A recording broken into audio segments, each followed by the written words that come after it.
Festa e Flamurit ka nisur sonte me një atmosferë mallështore në Vlorë, qytetin ku lindi pavarësia dhe ku tradita patriotike ndihet më fort se kudo.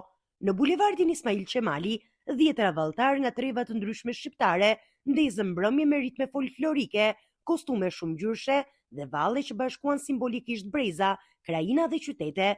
Në nduar trokitet e pandalura të qytetarëve dhe flamujve kuqezi që valviteshin në çdo anë të bulevardit, atmosfera u kthye në një skenë të madhe shqiptare, duke shënuar hapjen zyrtare të festimeve për ditën e pavarësisë. Ndërkohë sheshi i Flamurit është tashmë gati të presë ceremoninë qendrore të 28 nëntorit.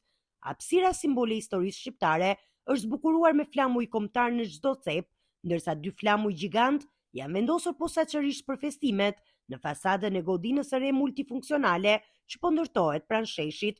Vlora pritet të mbetet edhe në ditët në vijim epiqendra e aktiviteteve festive, duke rikthyer emocionin e ditëve të pavarësisë dhe krenarin për ngjarjet që vullosen identitetin kombëtar.